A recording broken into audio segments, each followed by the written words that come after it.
तमाम समुदाय के लोग, तमाम जाति के लोग, तमाम क्षेत्र और इलाके के लोग जिस तरीके से उठ खड़े हुए हैं, इस देश की सरकार को हम ये चैलेंज करना चाहते हैं कि अमित शाह, तुमको 1 इंच तो क्या ये देश छोड़ करके वही भागना पड़ेगा जहां तुम्हारा बेईमान दोस्त नीरव मोदी भाग करके गया है। यह बात अपने दिमाग में रखना।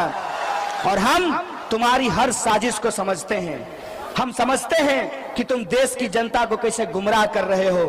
ये जाते हैं और रैलियों में जाकर के मोटा भाई पूछते हैं कि जो लोग सीएए का विरोध कर रहे हैं वो देश में नागरिकता देने के खिलाफ हैं।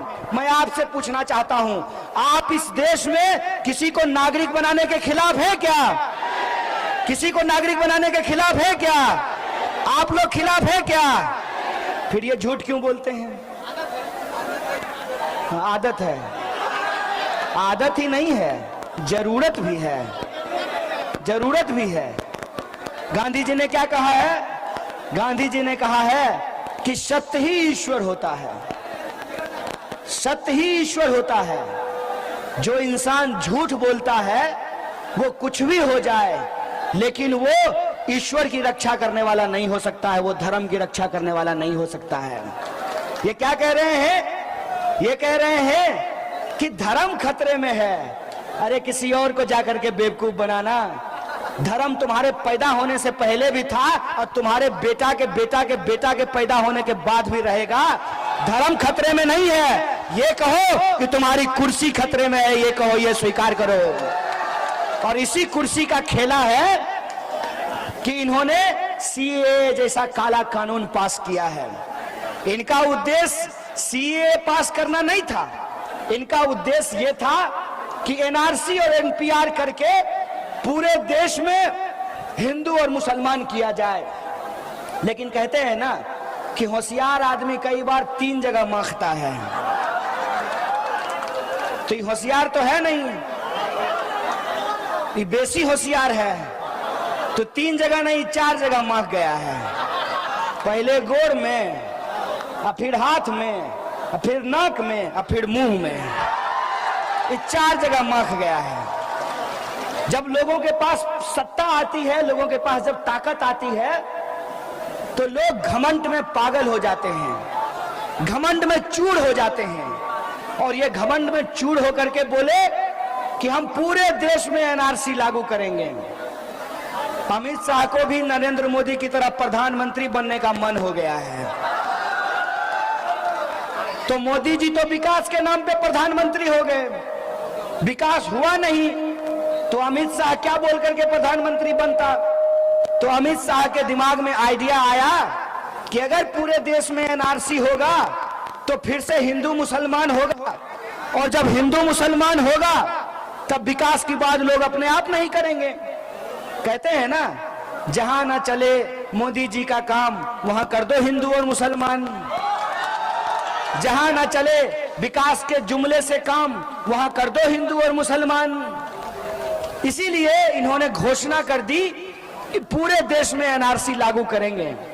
इसी बीच क्या हुआ कि आसाम में एनआरसी की लिस्ट जारी हो गई, और आसाम में जब एनआरसी की लिस्ट जारी हुई तो उस एनआरसी की लिस्ट में से 19 लाख लोगों का नाम काट करके हटा दिया गया। कितने लोगों का? 19 लाख में से कितने हिंदू हैं? 15 लाख। 15 लाख कौन है? हिंदू। 4 लाख कौन है? अब बताइए कैसे हिंदू मुसलमान का राजनीति होगा? राजनीति फेल हो जाएगा ना। अगर ज्यादा हिंदुओं का नाम एनआरसी से बाहर हो जाएगा तो हिंदू खतरे में है, ये बोल करके कैसे वोट लेंगे अमित शाह? तो इनका सब जो गुड़गा सब घूमता है ना, जो 200 रुपया 500 रुपया के चलते अपना ईमान बेच दिया है, अपने राजनीतिक कैरियर के लिए अपने पुरखों की कुर्बानी और बलिदान को भूल गया है, जो ये भूल गया है कि ये आजादी भीख में नहीं मिली है, इसके लिए लोगों ने अपनी जान गंवाई है। जिनको आजादी नहीं अपनी कुर्सी प्यारी है, उन लोगों ने अमित शाह को कहा, अरे बॉस गड़बड़ा गया है। 19 लाख में से 15 लाख हिंदू का अगर नाम बाहर हुआ है तो पूरे देश में सोचिए कि कितना करोड़ हिंदू का नाम बाहर हो जाएगा। और जब हिंदू का नाम बाहर हो जाएगा तो हिंदू मुसलमान की राजनीति में हिंदू हृदय सम्राट का मुकुट जो है वो उतर जाएगा कि नहीं उतर जाएगा? मुखौटा उतर जाएगा ना, चोंगा उतर जाएगा ना। तो अमित शाह कहा हाँ यार, कैलकुलेशन है, गड़बड़ा जाएगा। जाले में चुनाव है, सपोज कीजिए हिंदू मुसलमान साथ में रहते हैं, किसी का मुर्गा दौड़ करके किसी के खेत में चला गया, किसी की बकरी दौड़ करके जो है किसी के घर के आगे में चली गई, बचाने लगते हैं लोग धर्म। मुर्गा को कहां पता कि किसका धर्म का है, हम कौन धर्म का हमारा मालिक है और किस धर्म का जाकर के हम दाना चुग गए हैं। ये मुर्गे को मालूम है क्या? ये मुर्गे को मालूम है? कई बार ऐसा होता है कि एक धर्म की जगह पे कबूतर दाना चुगता है और दूसरे धर्म की जगह पे जाकर के बीट करता है। बोलिए होता है कि नहीं होता है? ये जो हवा बह रही है, ये हवा धर्म पूछ करके आपके नाक में आ रही है। हम किसी को आज तक ये नहीं देखे हैं करते हुए कि जो 2000 का नोट है या 500 का नोट है उसको दीजिए तो ये बोल करके वो नोट ना ले कि ना भाई ये नोट नहीं लेंगे, इसको हिंदू छुआ है, या ये नोट हम नहीं लेंगे, इसको मुसलमान छुआ है। ऐसा होता है क्या? ऐसा होता है क्या कि डेंगू का मच्छर जो है आपका नाम पूछ करके आपको काटता है? कन्हैया है तो काट लेते हैं, कामरान है तो छोड़ देंगे। ऐसा होता है क्या? ये किसने बनाया है? ये इंसानों ने बनाया है। इंसानों ने क्यों बनाया है? इंसानों ने इंसानों को गुलाम बनाए रखने के लिए धर्म की राजनीति बनाई है।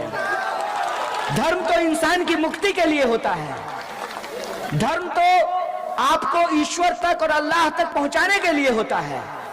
लेकिन धर्म आजकल लोगों को कुर्सी तक भी पहुंचाता है।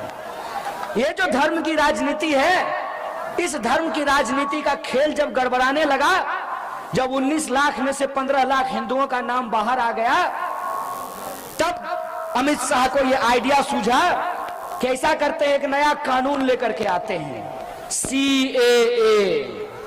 पहले था CAB, अब हो गया है CAA। ये CAA ला करके इन्होंने अपने समर्थकों को कहा कि हिंदू लोगों को जाकर के कहो कि तुम क्यों परेशान हो रहे हो, पूरा देश में NRC तो मियां जी को ठीक करने के लिए लाया गया है। तो जो ये बात कह रहे हैं, मैं उनको एक बात समझा देना चाहता हूं कि मेरा नाम कन्हैया है और मेरे बाबूजी का नाम जयशंकर है। मेरे सर्टिफिकेट में लिखा हुआ है JAI और छोटकिनमा भाई के सर्टिफिकेट में लिखा हुआ है JAY। बाबूजी तो एक ही है ना? बाबूजी तो एक ही है ना? ये कागज की छोटी छोटी गलतियों के चलते इस देश के पूर्व राष्ट्रपति के परिवार का नाम NRC से बाहर कर दिया गया। जो लोग फौज की नौकरी करते हैं, देश की सेवा करते हैं, उनके परिवार का नाम NRC से बाहर कर दिया गया। मजेदार तो यह है कि बाप का नाम NRC में है, माँ का नाम NRC में है, एक भाई का नाम भी NRC में है, दूसरे भाई